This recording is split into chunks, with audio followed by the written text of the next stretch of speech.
dengan kami dan juga Ustaz Rozi Rajab untuk topik Jumaat kita pada hari ini, jangan marah. Ada orang Ustaz kadang-kadang dia benda kecil je pun berush sengit sikit je. Ataupun makan nasi lemak, mana telur rebus biasa ada, tak ada, bagi telur goreng pula. Marah juga Ustaz. Jadi itulah, ya Allah, yang kita itu belum kira sikat tepi lagi Ustaz. Dia punya line tu dah kena straight. ya Kalau tak Rabbi, straight memang ya tak Rabbi. kena.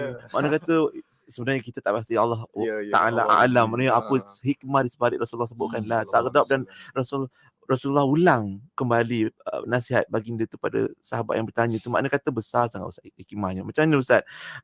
Ada sahabat kita pula yang tanya apa beza tadi marah dengan panas baran, dan adakah marah itu sifat yang satu fitrah pada manusia ataupun satu yang menjadi warisan iblis. Warisan Tu siap. besar betul Macam mana Ustaz perkataan tu? ni. Adakah memang kena ada marah tu sebenarnya? Allahu akbar. Astaghfirullahaladzim wa atubu ilaih. Dia kita sebut di awal tadi, tegas dan marah tu dua benda yang berbeza. Ya. Marah ni dia bawa kepada tak terkawal. Tegas ni ada kawalan dia. Okey, faham. Jadi kalau dia tanya soalan sebegitu sedari Maizura Rahim tadi kan, kalau saya jawab kena diri sendiri ya.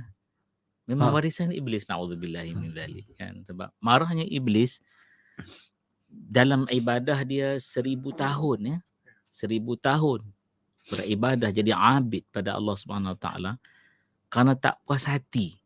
Disuruh sujud pada dia, aku lebih bagus. Kenapa aku perlu tunduk pada dia? Nampak tak kat situ? Ya. Dan iblis pada waktu tersebut tidak menggunakan yang kita boleh sebutlah dalam konti ni kewarasan.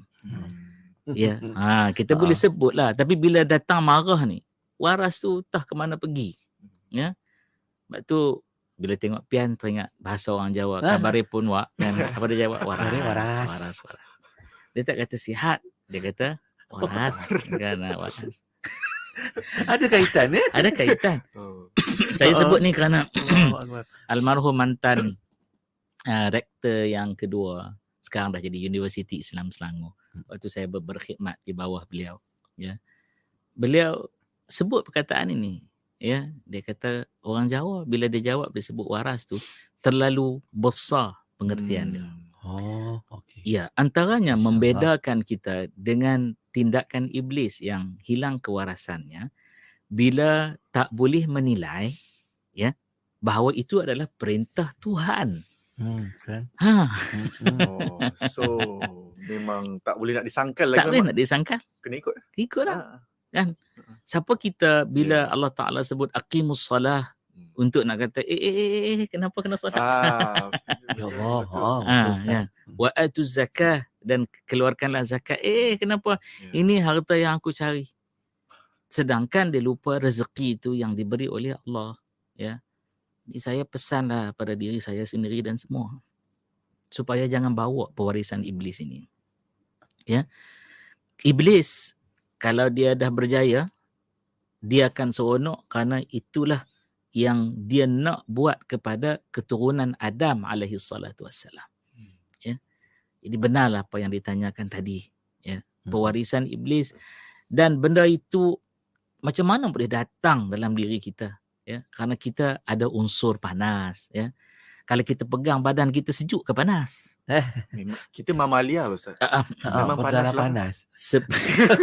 Satu. Yang kedua, kita ni manusia yang hidup.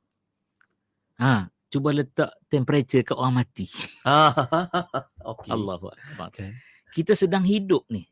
Jadi ada haba, ya. Dan haba tersebut ada kawalan dia. Oleh demikian bawalah kita kepada fitrah yang diciptakan oleh Allah Subhanahu Wa Taala. Badan kita juga ada air, kan? Dan sifat air kalau kita tahu ketika dia sejuk cantik. Tapi ketika dia panas menggelegak, ya, kalau didorong kepada arah yang bagus, saya tampilkan seperti mana nanti Lokman kata engineer lagi. Lokomotif. Kereta api tersebut, ya. Enjin dia dahulu digerakkan oleh tenaga arang batu. steam, uap yang datang dari air sebenarnya. Jadi kekuatan tersebut, sebab tu dia lepaskan kon tu dia lepaskan. Jadi tuan-tuan dan puan-puan sekalian, semua ada dalam diri kita. Jadi kita ni adalah raja yang berpusat di kalbu untuk mengawal segala-galanya. Dan selalu orang kata, kenapa perlu kalbu sedangkan dia ada akal? Kita buat kajian lagi dan saintis telah jumpa bahawa di kalbu kita, di jantung kita itu ada sel-sel yang luar biasa maha kaya Allah Ta'ala. Dia menyimpan memori. Jantung tu ada sel yang menyimpan, boleh simpan memori macam sel otak. Kalau saya kata ni salah, ya, tuan-tuan tolong betulkan lah. Ya, cuba kaji betul-betul. Baca jurnal berkaitan dengan kesihatan jantung kita. Jadi ya, sebab dia ilmu Allah Subhanahu Wa Taala ni maha luas, ya. Demikianlah bila disebut ammaratun bisu, ammarah tu yang kita sebut marah tu daripada ammarah, ya. Dia akan bawa kepada kejahatan. Naudzubillah min dzalik. Wallahu a'lam. Cuma Ustaz itulah bila Ustaz kata yalah kita ni bercerita tentang marah kan. Ada banyak soalan sebenarnya dalam kepala saya, tapi mungkin bagi soalan tu. Kita satu-satulah kita pergi kepada macam mana kita nak apakah marah yang dibolehkan? Situasi bagaimana yang marah yang dibolehkan ke tak boleh? Kena tahan. Okey. Baik, seperti saya tegaskan tadi, kita jangan, bila Nabi kata la taghdab kan, jangan marah. Kita kena syarahlah hadis ni, ya. Marah tersebut macam mana yang kata boleh apabila dia datang dengan ketegasan perintah agama, ya. Kata orang marahlah yang berlaku peperangan. Jawabnya tidak. Kerana dalam banyak kisah lah, pagi ni terlintas pada saya, tadi kita sebut tentang Sayyidina Umar kan. Sekarang kita bawa kisah Sayyidina Ali radhiyallahu ta'ala anhu. Apabila Amirul Mukminin Ali bin Abi Talib radhiyallahu anhu dalam perang, ya, dia diludah. Sebab disebut tadi, bolehkah ada nak marah yang boleh?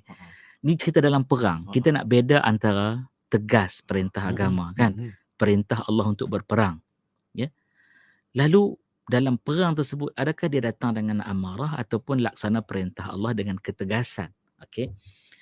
Apabila dibawa kisah ini, saya minta saya dan semua Pian, Luqman, pendengar, penonton IKIM FM kita untuk menilai tindakan sahabat yang mendapat didikan Nabi dari dalam rumah Nabi sampai jadi menantu Nabi dan dia sepupu Nabi, ya, penjaga Nabi dan sebagainya. Apa yang berlaku bila dia diludah oleh seorang tentera musyrikin? Waktu tu Sayyidina Ali radhiyallahu ta'ala anhu angkat dah pedang dia, ya, untuk nak tebas leher tentera musyrikin ini. Bila pipi dia terkena ludahan, ya, dia tolak tentera ini, ya, dan dia cari musuh yang lain.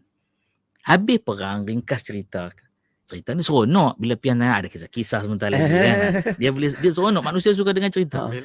Sebab tu Quran banyak penceritaan sebenarnya, ya. Ya.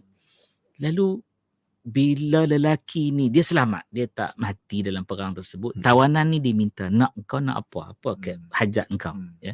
Dia kata aku nak jumpa dengan anak Abi Talib, nama Ali, ya. Okey, ringkas jumpa. Dia kata tadi kau boleh je nak tebas leher aku, tadi apa kau tolak aku, yang kau cari orang lain apa? Kata Ali bin Abi Talib radhiyallahu ta'ala anhu warḍah, tadi aku memang nak pancung aja leher engkau, aku nak tebas je leher engkau kerana Allah.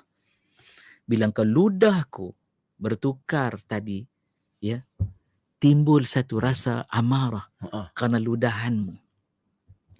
Jadi aku tak nak bunuh engkau kerana marah aku pada engkau sebab kau ludah aku.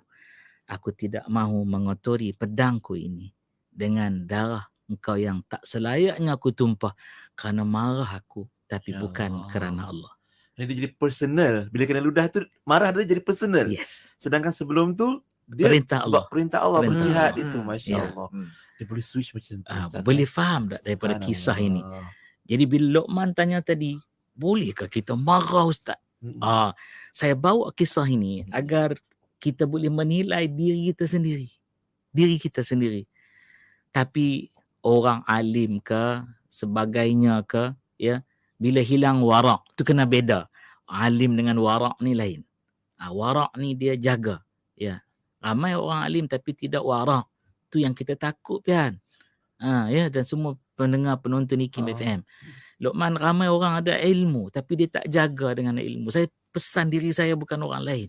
Ya, kerana kita ada isteri, kita ada anak, kita ada mak ayah, kita ada adik-beradik, kita ada keluarga, kita ada rakan tawalan, kita ada masyarakat. Ya. Jadi berlaku kisah tadi pengajaran untuk kita. Pengajaran ni. Terkejut mendengar lelaki musyrikin ini, tuan-tuan hadirin hadirat rahimakumullah, bawa satu pengajaran kepada kita bahawa dalam medan perang pun boleh ada tak marah? Tak boleh. Kerana fokus peperangan tersebut adalah melaksanakan titah perintah Allah, iaitu mempertahankan agama. Bukan untuk nak membunuh sesuka hati. Bukan dendam. Ya, kerana itu cara berperang yang diajar dalam agama, masuk sikit, berbeda dengan apa yang dibawa oleh nafsu manusia.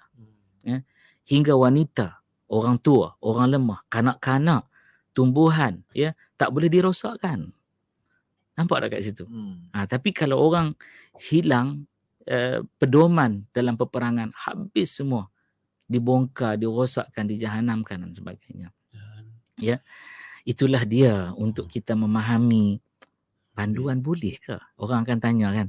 Jadi ambillah pagi ni kalau datang macam mana keadaan dalam diri nak marah tu, istighfar. Walaupun sekejap lagi mungkin kita akan bagi panduan. Bolehlah bagi panduan, tapi kalau panduan itu tidak kita implementasi, na'udzubillah min zalik, dia akan datang balik. Na'udzubillah, rugi serugi-ruginya. Ya, rugi serugi-ruginya.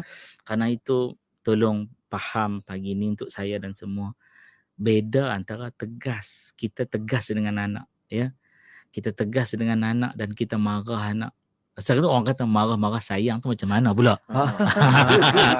Marah-marah sayang. Saya jeling juga, ada juga soalan marah sayang tak ada lagi kan. Jadi itu sebenarnya pada bahasa, ya, bukan pada tindakan. Jadi kena faham tu. Kerana kalau kita sebut dengan anak kita, kan? Tu dia datang dengan nada yang bagaimana? Kan? Jeling sikit kan. Tapi sambil jeling tu senyum. Kan? Tu marah-marah sayang. Ya, dia kawal. Ya, dia kawal. Dia kawal. Tapi kalau ada hop dengan mata tu beliau kan, nampak semuanya merah, api terbakar semua. Na'udzubillah min dzalik. Dan itu juga bawa kepada pesanan untuk semua. Bila umur anak 7 tahun turunlah solat, ya. Kemudian 10 tahun tak mau solat, ya, pukul ni tu, rotan ini, adakah dia datang dengan senang-senang kita nak kata marah? Saya nasihat diri saya dan semua, bukan untuk orang lain. Saya takut benda ni. Ya, saya takut sungguh kerana kadang orang salah guna menafsirkan hadis ini untuk nafsu dia sendiri. Ya, sedangkan bila dibaca hadis ini kepada kita, para guru mensyarahkan rotan itu adalah satu simbol ketegasan. Bawa balik tadi. Pegang ni, tunjuk. Rotan tersebut kan. Dia tunjuk ni rotan ni. Kan? Apa anak tu akan buat? Pergi solat. Kan? Bahkan saya melihat di rumah guru-guru kami dulu, waktu pergi ziarah mereka, kita masih belajar, ada rotan.